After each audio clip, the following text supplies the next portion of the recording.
దేవునికి స్తోత్రములు. ఈ వర్తమానం నుంచి నా సహోదరి సహోదరులకు ప్రభువైన యేసుక్రీస్తు వారి పరిశుద్ధమైన నామములో శుభములు ఆశీర్వాదము కలుగును గాక. ఈ సాయంకాలపు ఆశీర్వాద ప్రార్థనకు మిమ్మల్ని ప్రేమతో ఆహ్వానిస్తూ ఉన్నాము.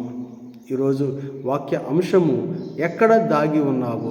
వాక్య భాగము కీర్తనలు 32వ అధ్యాయము 7వ వచనం. దేవుని వాక్యాన్ని చదువుతుండగా శ్రద్ధగా వినాలని మీకు మనవి చేస్తూ ఉన్నాము.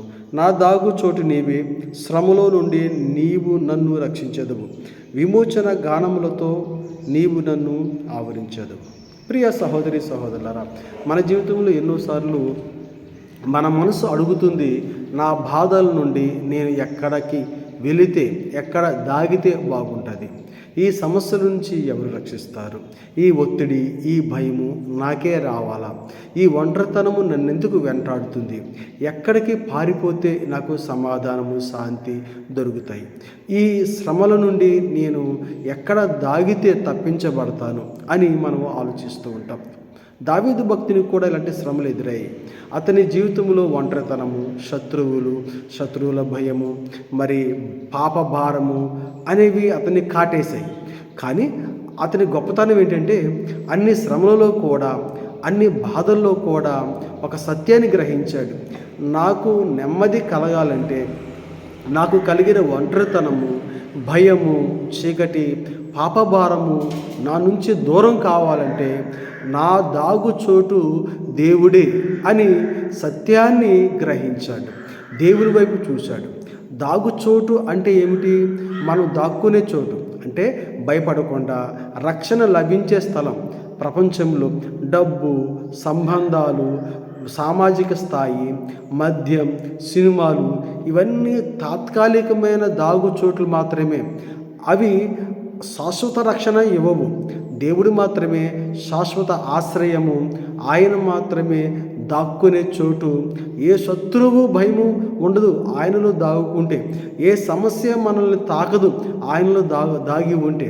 కనుక శ్రమలో నుండి రక్షించేవాడు మన దేవుడు మాత్రమే. దావీదు భక్తుడు ఇలాగ చెప్పాడు, శ్రమలో నుండి నీవు నన్ను రక్షించదువు. ఇక్కడ శ్రమ అంటే కేవలము బాహ్య సంబంధమైనది మాత్రమే కాదు, మన లోపల ఉన్న పాపభారము, అపరాధ భావము, భయము కూడా కావచ్చు, అపనమ్మకం కూడా కావచ్చు. దేవుడు మనల్ని బయటకు తీసుకువచ్చి రక్షిస్తాడు. ఆయన మనల్ని వదిలిపెట్టడు. ప్రియులారా, ఈరోజు నువ్వు ఎక్కడ దాగి ఉన్నావు? పాపంలో దాగి ఉన్నావా? ఒంటరితనముగా నువ్వు ఏడుస్తూ ఉన్నావా? నన్నెవరూ చూడట్లేదు, నన్నెవరు చూడకుండా ఉంటే బాగుండు, నేను పారిపోతే బాగుండు, ఎక్కడైనా దాక్కుంటే బాగుండు అని భయపడుతూ ఉన్నావా?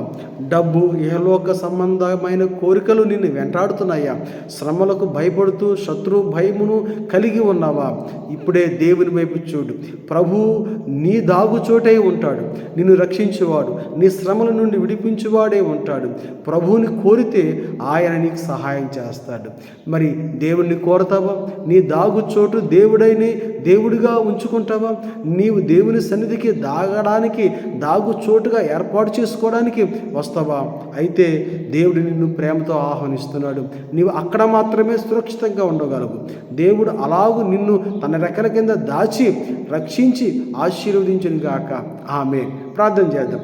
ప్రియ యేసయ్య, మీకు వందనాలు. మా జీవితంలో ఎన్నో సమస్యలు, సుడిగుండాలు, ఒంటరితనము, భయము, పిరికితనము మమ్మల్ని వెంటాడుతూ ఉన్నాయి ప్రభా. వాటి నుంచి మేము సురక్షితంగా తప్పించబడాలంటే నా తండ్రి మీ దాగు చోటుకి మేము రావాలి. దావీదు భక్తుని వలె ప్రభా, ఈరోజు ఉదయం నుంచి సాయంత్రం వరకు మీరు మమ్మల్ని కాపాడారు. కీడు నుంచి, అపాయం నుంచి, ప్రమాదం నుంచి తప్పించారు. ఈ రాత్రంతా మంచి నిద్ర, ఆరోగ్యం దయచేయండి. యేసయ్య నామంలో ప్రార్థిస్తున్నాము తండ్రి. ఆమేన్.